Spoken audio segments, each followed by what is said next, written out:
Hello? Yebo. Ya Ndlovu ngibona ukuthi uyangifonela. Ngikufonela. Yeah. Ukuthi khona la ngigcine ngishayeka khona. Yabo. Yeah. Ukuthi angazi ukuthi elami icala ngokuthi mhlambe kukhona la sidelelana khona ukuthi okwami kuphi lokho engikwenzile okuzogcina mhlambe kwenza sigcina singasazwana. Ndlovu mfowethu mina angifuni ungifihlele uma unenkinga nami. Kade futhi wayeqala inkinga kimi, yabo. Hawu. Yabona kwayiyona lento futhi eyenzakalayo mina Ndlovu ngikhombisa ngokusobala ukuthi nenkinga nami. Mina Ndlovu mfowethu ngiyakuhlonipha yeso. Kodwa ngendlela owenze ngayo mfowethu mina inhlonipho yakho usuyiqedile kumina, yabo. Usuyiqedile inhlonipho yakho kumina. Ngeke ngizongilwe nawe mina ubhuti, yabo. Ngizobona ukuthi uma ngabe kuwukuthi ngempela fanele ngilwe nawe ngizobona ukuthi ngenza kanjani. Ngeke ngizongilwe nobhuti wami mina. Ngoba uzongehlula. Sewashintshana manje ngoba phela wena usukushilo lokho. No, lalela, awungezwa. Ngilalela. Ngithi mina kuwena ngeke ngize ngilwe nobhuti ngisho lokho. Ngeke ngize ngimiselane nawe amanqindi. Uma ngilwa nawe khona indlela engizolwa ngayo nawe. Yabo? Lalela ke Mdumazi. Yeah. Yabona ke Mdumazi ngimdala kunawe yazi. Ngiyakwazi lokho. Ukusatshisa wena kuzohamba kuhambe kube kungipheke kuphele kimi, yabo. Angikwazi mina mfowethu lo. Mangabe uthi ngiyakusabisa mfowethu kushuthi kahle kahle into ongifonela yona ayikho. Ngifuna ukukutshela lokho ukuthi Mdumazi noma ungenzani wenzeni. Usukhuluma lokho bokukhuluma ngikuzwile kodwa ekugcineni msungisabisa, yabo. Ngenza kusabise mina. Futhi anginazo isikhathi sokwenza lokho. Yabo. Khona nje khona mina ngizama ukutshela ukuthi Mdumazi kufanele ngabe ayenza wena njengamanje ukuthi usuke kimi uhamba ukhuluma nesifebe sakho leso uphume kimi. Lalela ke Nkosi. Ungathi ngokhuluma nesifebe sami. Yabona. Anginaso isifebe mina. Ungathi ngikhuluma nesifebe anginaso isifebe mina. Yabo. Ukhulume nentombi yakho ke leyo. Yabo. Siyakhuluma ke manje. Siyakhuluma ke manje. Phuma ke kimi manje. Yabo. Mana Nkosi kahle umuntu owefonela mina ubani wena noma mina? Wena ofona njengamanje. Cha ngifonela ukuthi ubungifonela. Angisho.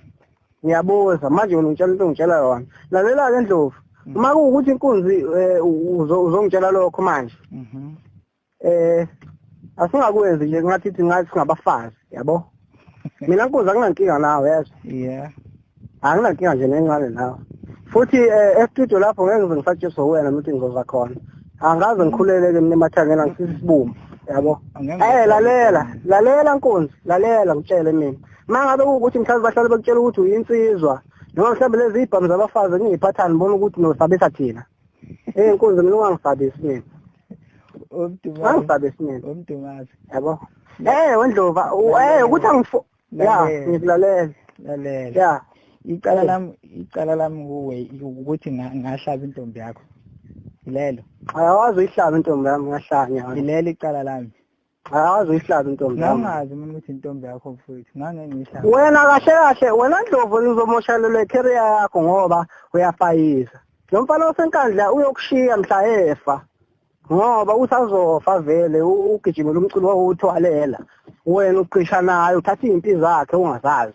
Yabo. Uyena. Mina ngifuna ishendezana. Uyena nakathi ngihlaba intombi yakho kanti. Hayi Ndlovu kahle ndoda. Hey. Ngiyabuza. Ungenaphi lapho? Ungenaphi lapho? Uyangena. Ngathi ngabafazi nonke nje. Kodwa ngumfazi omuhle mina ngoba ngumfazi ovukelwayo. Uyabo. Ayasuka. Uyabo. Uba ungavukelwa. Cha ngisho mina. Ukuthi ngumfazi omuhle. Wena Thutha usungazi ube busy noma wengane yami uloku phansi phezulu ishimane manje wena. Ngimenzani? Hawu. Ubhizi ufuna ukungihlukanisa nomuntu wami usutshelela umfana lo eliphila naye. Ngeke ngihlukane nomuntu wami ngenxa yakho mina kodwa. Thathela into yakho le uyeke mina Mdumazi. Hayi, kahle wena Thutha ngiyathanda mina. Yabo. Ngakho lo engamlobola.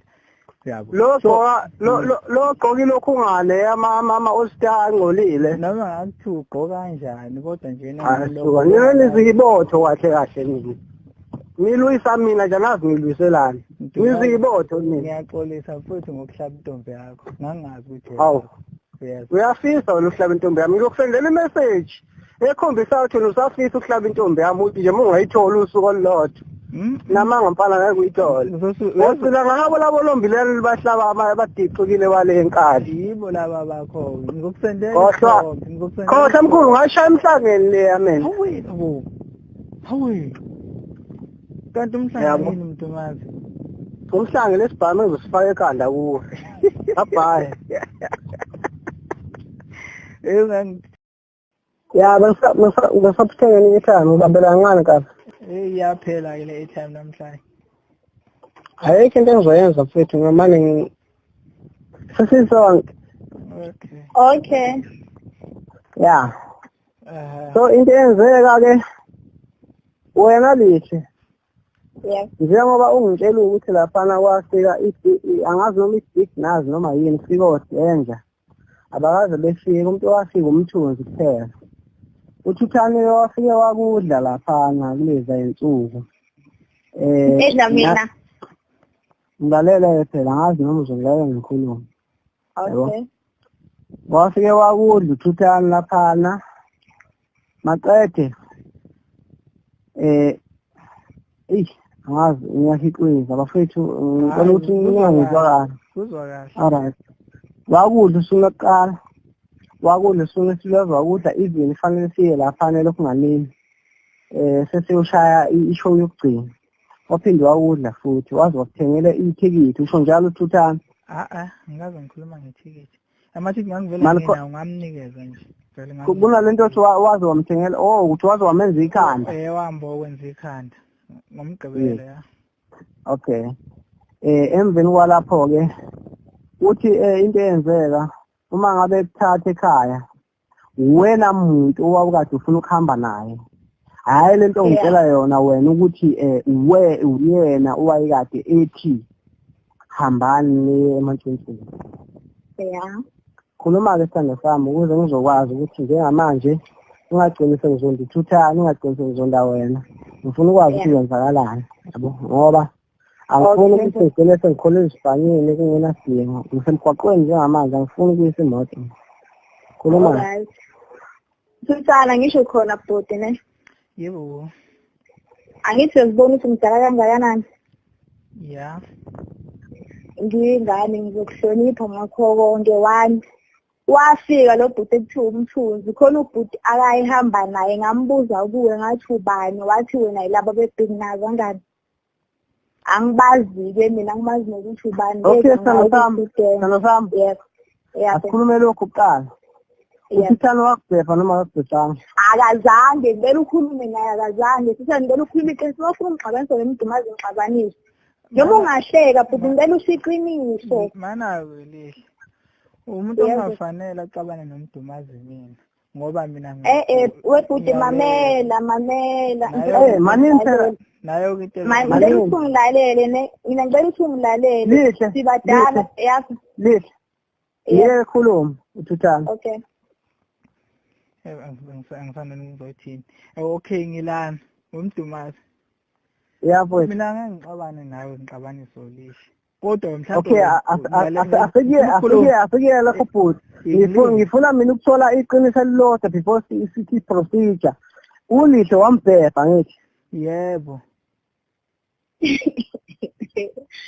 Thuthani yaza ukuthi ngabe ngiyakubona noma ukhuluma mamela ukuthi mina lento ngiphatha